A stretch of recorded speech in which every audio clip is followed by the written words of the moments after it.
FGTV-U, Canal Universitário de Fortaleza. Estamos começando mais um Sociedade de Direito, programa gravado no estúdio Dr. Monalito Eduardo Campos, da Faculdade Grande Fortaleza, para a FGF-TV. Participe do nosso programa enviando sugestões ou mandando suas dúvidas através da fanpage no Facebook, facebook.com/faculdadefgf, e através do Twitter, @faculdadefgf. No programa de hoje a gente traz um tema bastante querido por todos vocês. Vamos falar um pouco sobre o Estatuto do Torcedor, as peculiaridades em si. E para falar sobre esse tema, convidamos ao programa o Dr. Jamilson Veras, vice-presidente do Tribunal de Justiça Desportiva e auditor do STJD do futsal. E ainda o Dr. Ivonaldo Porto, coordenador adjunto do curso de Direito da FGF.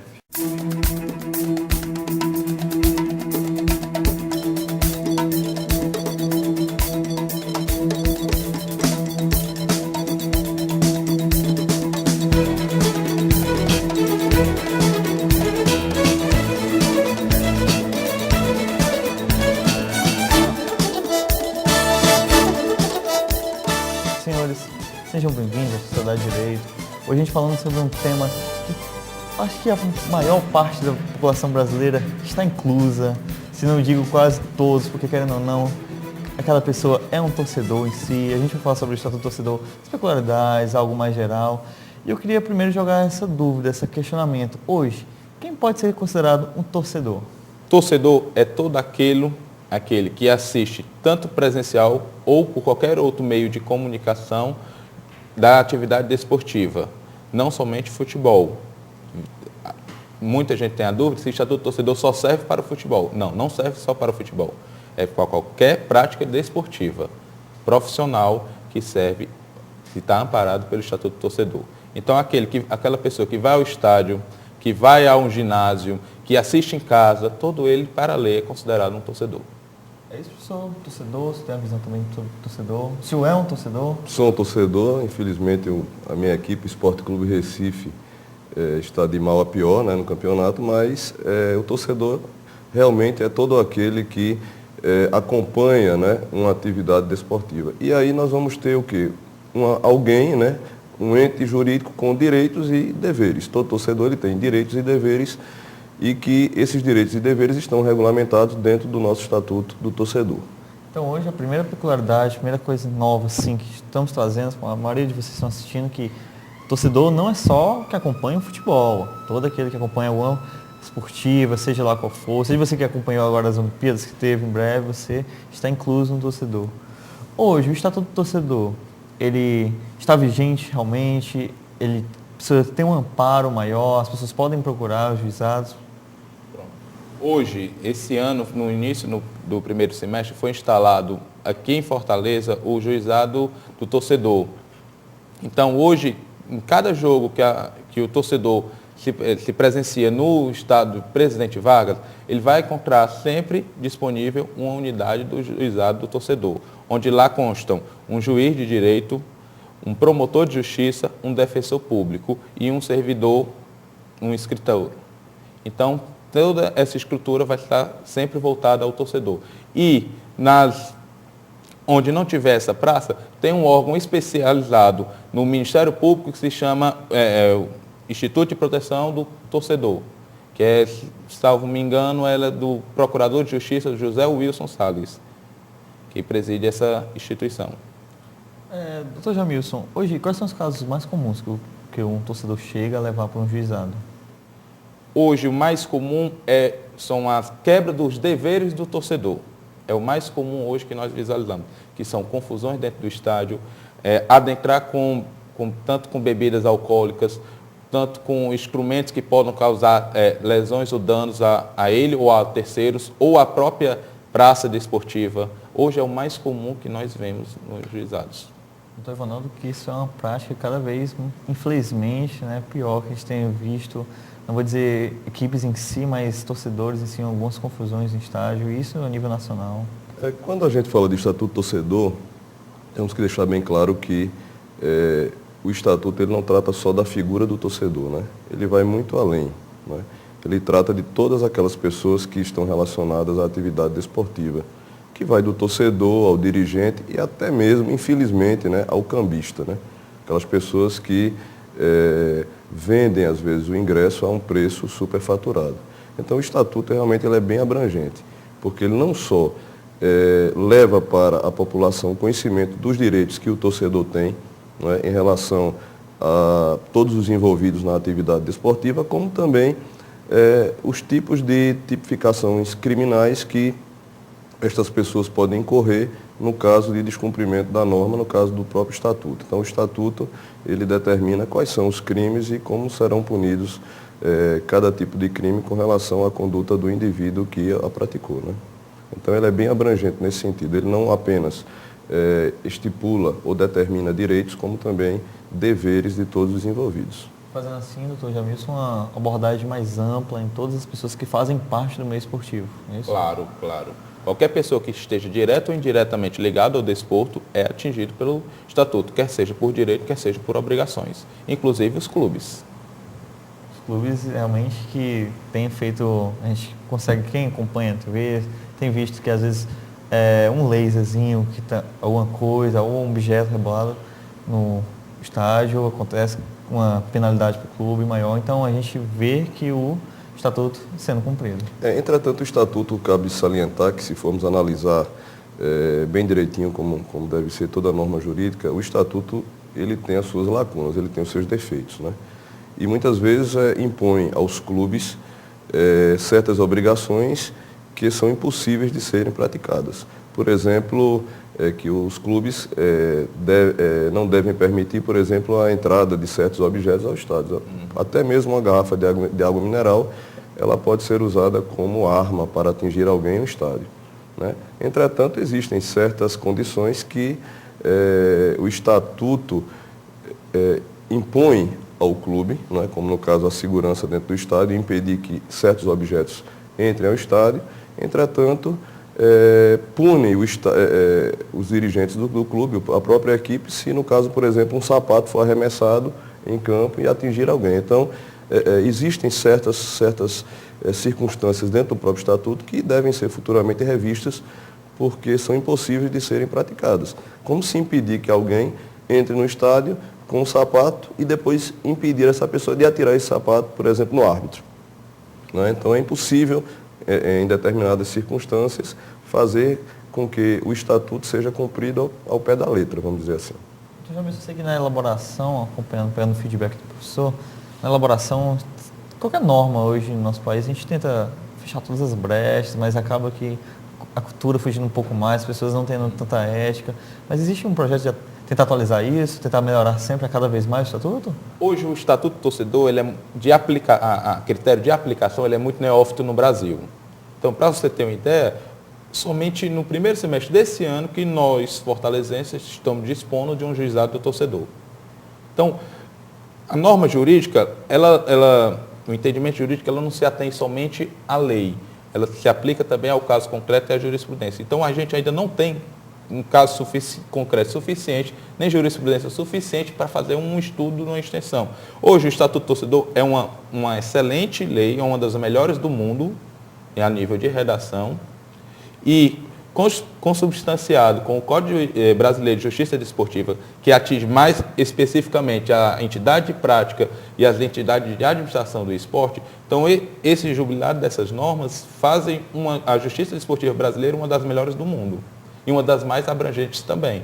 Inclusive, no Estatuto do Torcedor, obriga praças esportivas a terem circuito de câmaras.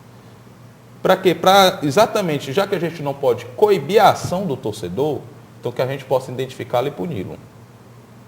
E essa punição, sim, ela vai desde uma pena de multa, como uma pena de reclusão, como uma pena de proibição para ele adentrar a praça esportiva. Então, isso sim é uma grande evolução ao sistema brasileiro.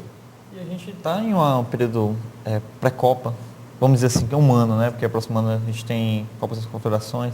E os estádios estão passando, se não todos os maiores das capitais, estão passando por uma reforma, mesmo aqueles que não vão sediar em si, vão servir de apoio para treinos, coisas estão passando todos por uma atualização, digamos, em suas estruturas. Eu acho que isso vai facilitar mais essa fiscalização do torcedor, não é isso? O Jamilson falou de forma bem clara aqui, com grande respaldo, né, jurídico que ele tem, com a questão da identificação do torcedor que vai aos estádios simplesmente para tumultuar, para criar conflitos, né?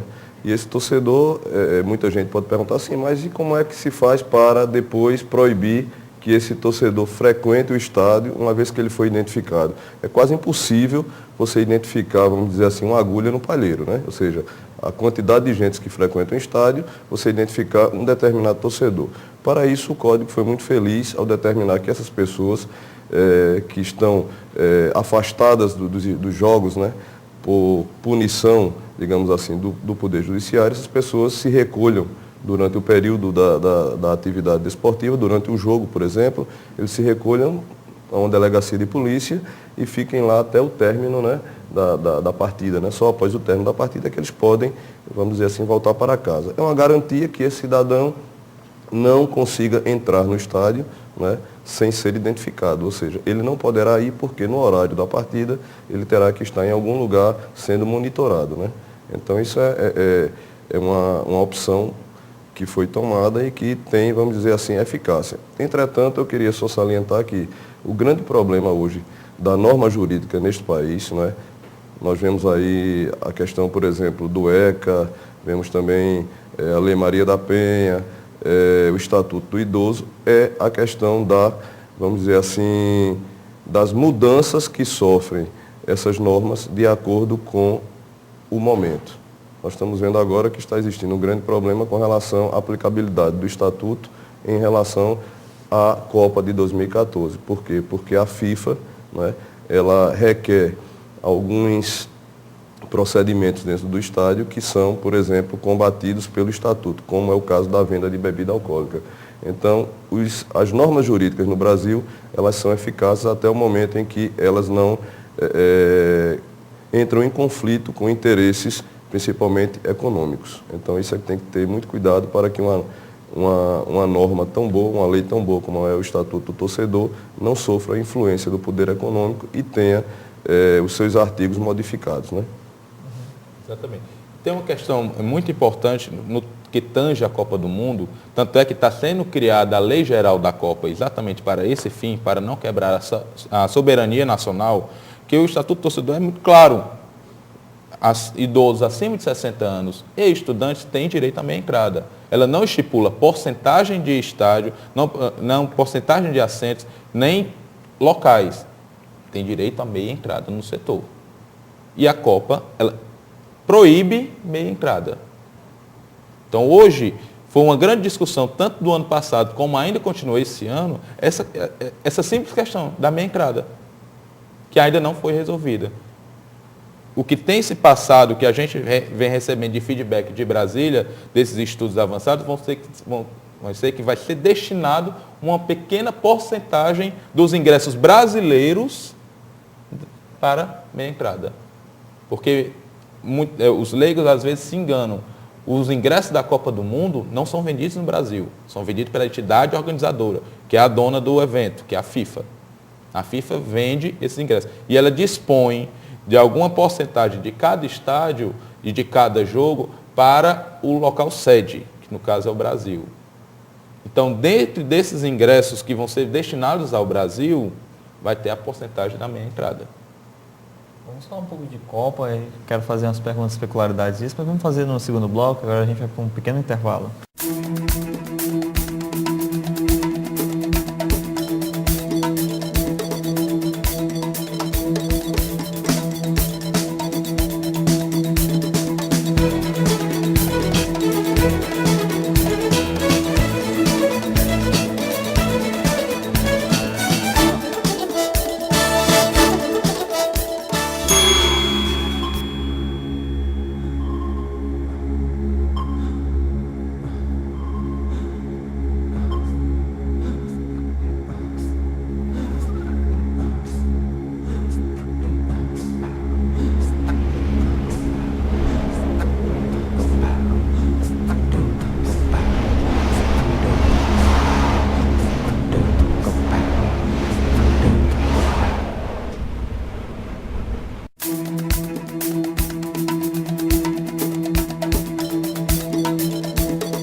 Iniciamos assim o segundo bloco do nosso Sociedade de Direito, hoje com um tema que até eu mesmo como apresentador vou fugir um pouco do padrão, vou dizer que estou gostando muito, que é sobre o Estatuto do Torcedor, a gente está aprendendo coisas novas.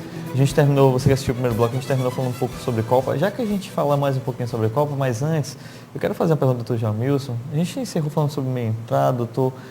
Hoje, vamos, a nível regional aqui no nosso Ceará, como é que funciona a meia entrada? Como é que é distribuída a meia entrada? Na época do Castelão, o Castelão não tinha limite para meia entrada nem para autoridades e idosos. Você apresentava seu documento, você comprava seu ingresso pela meia entrada, você tinha entrada. Hoje, pelo porte do estádio Presidente Vargas, foi realizado um termo de ajustamento de conduta entre a Federação Cearense de Futebol, o Ministério Público e os clubes. O que é que veste esse termo de ajustamento de conduta? É exatamente as limitações mínimas que o clube tem que obedecer para cada jogo. Os valores são de meia entrada, tem no mínimo 1.000 ingressos para idosos e autoridades que não pagam, policiais militares, bombeiros, mais no mínimo 1.000 entradas para estudantes. Isso hoje. Mas o clube pode vender mais? O clube é critério senso do clube dispor de mais para seus torcedores, mas ele tem que obedecer o mínimo que está previsto nesse termo de ajustamento de conduta. E já fica aí a dica, que muita gente pergunta, sempre tem essa dúvida, que às vezes se encerram meio as entradas, o pessoal fica, mas meia entrada, todo mundo que é estudante tem direito. Não, você tem que ver direitinho como está a norma no estádio, como está o regulamento, a parceria com o Ministério Público, tudo direitinho, para saber quantas meia entradas existem, não é isso? Exatamente. E também tem uma questão que hoje, pelo Estatuto do Torcedor, todo torcedor tem que ser identificado. Criou uma celeuma quando isso foi implementado aqui no Estado, que é aquele ingresso que a pessoa compra, que tem até o seu número de RG. Essa identificação é lei. Não é o clube, não é a federação, é lei. A lei manda que cada torcedor seja identificado. Até porque, para que ele possa gozar de seus direitos e também sofrer com seus deveres, caso eles sejam burlados. Então, do mesmo jeito como tem a meia entrada e o idoso, ele tem que resgatar esse ingresso antes do jogo, conforme a disponibilidade de cada entidade, de cada federação. Aqui, salvo me engano, eles entregam com 2 dias de antecedência essas cortesias de meia entrada para idosos e para autoridades. E é uma forma também de combater, querendo ou não, combater os cambistas, digamos assim, não é isso?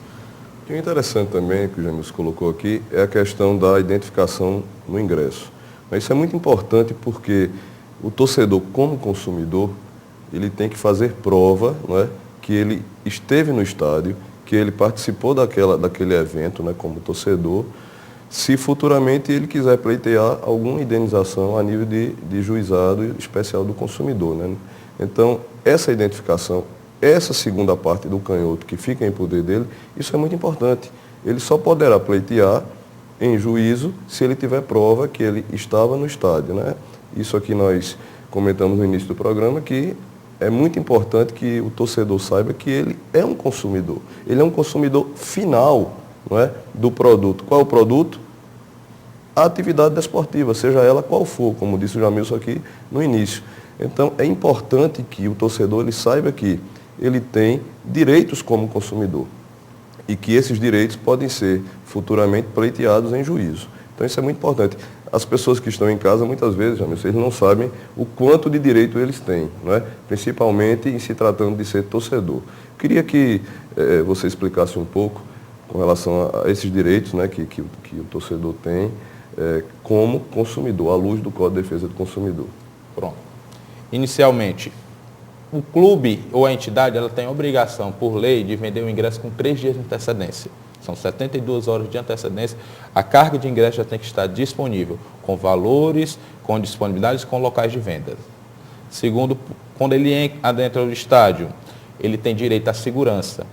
O público superior a 1.000 torcedores, a entidade tem obrigação de dispor ambulância de assistência médica para os torcedores. Não é aquela ambulância que fica a dispor dos atletas, é uma outra ambulância que tem que ficar à disposição dos torcedores.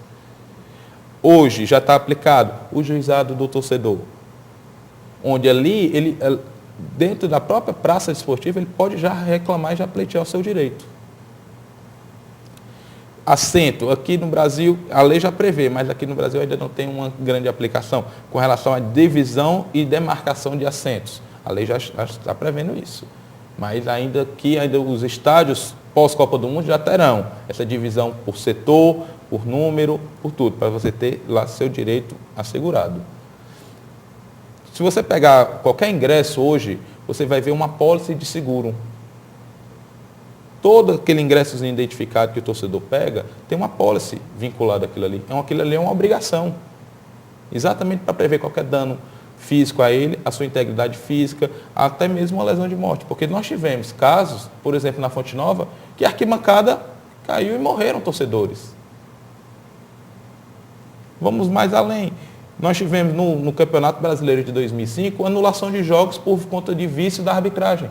Vários torcedores em São Paulo ganharam indenização na justiça, porque viram o seu time ser prejudicado e o seu âmbito de torcer prejudicado. Porque o Estatuto do Torcedor, é claro, a arbitragem tem que ser imparcial, prudente, e como ficou comprovado o vício ali da arbitragem, o torcedor ficou lesado. Então eles ganharam indenização contra a CBF, por conta dessa anulação desses jogos. Então o direito do torcedor ele é muito amplo. Ele vai tanto dele poder assistir, como ele poder assistir uma prática desportiva justa e equilibrada. Doutor Jamilson, a gente falou aqui em off, só que o senhor falasse aqui para quem está nos assistindo, para os espectadores, o senhor comentou sobre limitação no estádio, sobre confusões, até redondeza, até qual perímetro já se considera uma confusão no jogo em si. É aplicado pelo Estatuto do Torcedor qualquer pessoa que pratique qualquer ato de vandalismo, rixa, briga, confusão, num perímetro de 5 quilômetros da prática desportiva, da praça desportiva. Então, se o torcedor foi preso, foi detido a 4 quilômetros do estádio, mas eu não estou indo. Mas se está caracterizado como torcedor configurado, ou com bandeira, ou com camisa, ou com boné, ele é caracterizado e ele é punido pelo Estatuto do Torcedor. Então fica aí o alerta, né, que muita gente não sabe, né, doutor? Nessa esfera penal, temos 5 quilômetros como distância, não é, máxima que alguém é considerado torcedor. 5 quilômetros do estádio, né, ou do local onde está acontecendo a atividade desportiva. Entretanto, cabe salientar que o torcedor, à luz do Código de Defesa do Consumidor, não tem restrição com relação ao espaço, né? Ao espaço, vamos dizer assim, ao limite de distância do estádio. O torcedor, à luz do Código de Defesa do Consumidor, aliás, o Código de Defesa do Consumidor tornou mais ampla, né, a interpretação do que é um torcedor, tornou mais amplo, diz que torcedor é todo aquele que, estando no estádio ou não, acompanha uma equipe, né? Uma equipe, vamos pôr assim, de futebol, não é? Torce, independente de estar no estádio ou não. Basta que acompanhe ou que esteja em qualquer lugar do planeta torcendo por sua equipe. E aí, pessoal, o que cabe dizer é que o torcedor, ele tem a nível, ou melhor, à luz do Código de Defesa do Consumidor, ele tem direitos, inclusive assistindo a atividade desportiva em seu sofá, tranquilamente, em sua casa, né? Ele terá direitos quando, vamos dizer assim, a atividade desportiva não lhe chega a contento. Ou seja, ele está assistindo em casa e não tem uma boa, vamos dizer assim, imagem de televisão, ou por algum motivo o jogo deixa de ser transmitido. Ele tem direito à indenização, porque ele é o consumidor final. Alguém está pagando, no caso os patrocinadores, estão pagando para que ele assista ao jogo em sua casa. Ele é o consumidor final, para ele é que o evento é destinado. Então, o torcedor ele terá direito à indenização, mesmo que não esteja no estádio. Mesmo em sua casa, assistindo, como já disse aqui anteriormente, assistindo um evento desportivo, ele poderá ingressar em juízo se achar que sofreu prejuízo. Infelizmente o tempo do nosso programa não é tão longo. É um tema que a gente passaria horas e horas conversando, que é um tema bom, é um tema que a gente se diverte e ao mesmo tempo que a gente fica, se dedica a ele. Doutor Jamilson, mas antes de encerrar, gostaria que o senhor falasse um pouco o que a gente pode esperar de uma Copa é o maior evento a nível de futebol, falando assim. A gente comentou que o Instituto Torcedor não é só para o futebol, mas vamos destacar aqui um pouco o futebol, que é um dos mais vistos, até por nós mesmos, que estamos aqui presentes na mesa.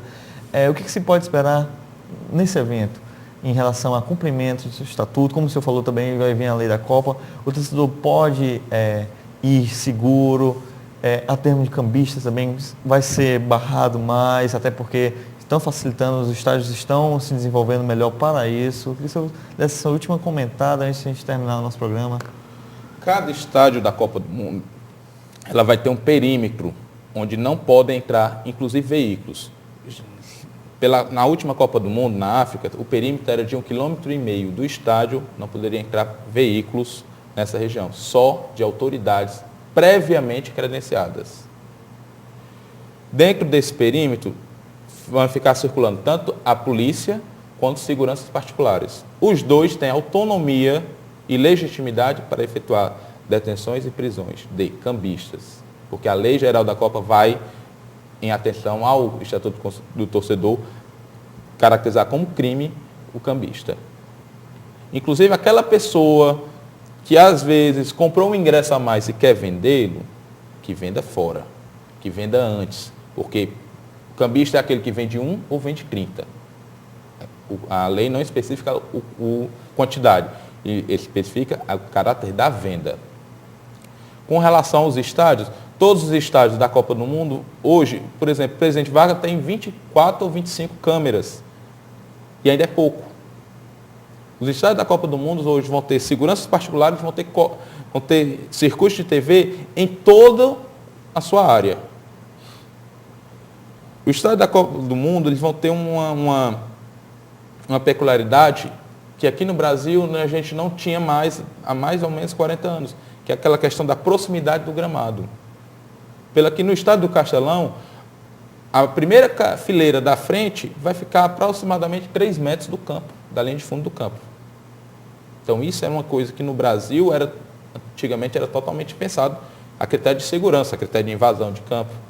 Então, aqui na Copa do Mundo, e aí sim vai ter que partir a educação de nós torcedores, porque todos nós aqui somos torcedores, era que nós temos direitos, gostamos de gozar do nosso direito, mas nós temos nossos deveres. Qualquer torcedor que adentrar o campo, ele é imediatamente detido e proibido de voltar ao estádio.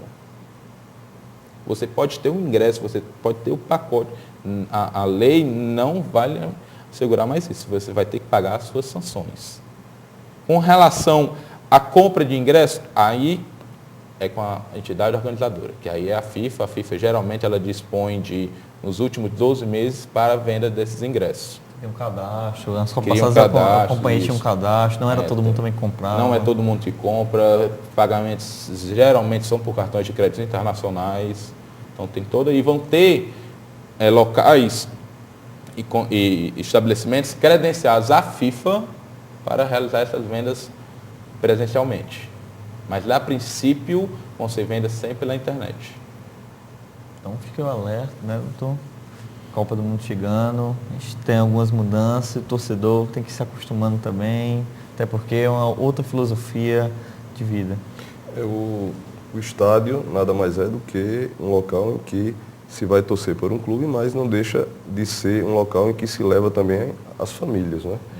Então, o torcedor, ele tem que ter em mente que ele vai assistir, na realidade, um evento desportivo. Ele não vai para um estádio para se degladiar, né, com outras pessoas que pensam diferente dele com relação a torcer por um clube.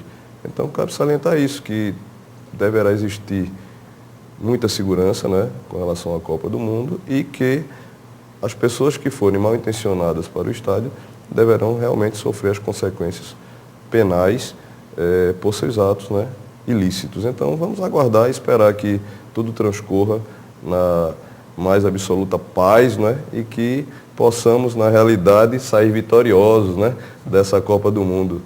Que a nossa seleção, pelo menos, consiga, dessa vez, diferente da Copa, acho que de 58, né, consiga ser campeã aqui, né, de 50, né, ser campeã aqui na nossa terra, né. E Fortaleza está privilegiada por ter os jogos da seleção brasileira aqui. E ainda hoje, o maior público de Copa do Mundo foi a final do Brasil e Uruguai, de 1950, onde tinham 199 mil pagantes no estádio do Maracanã. Não, é um dado legal. Doutores, agradeço a presença no Sociedade de Direito. Vamos tentar marcar um futuro programa para a gente falar outras peculiaridades, até mesmo um programa especialmente da Copa, se os senhores assim puderem. E novamente agradeço a presença, nosso tempo está estourado e vamos lá. E assim chegamos ao fim de mais um Sociedade de Direito. Esse programa é transmitido pela FGF TV e disponível no portal www.youtube.com/FGFIES. Agradecemos a audiência.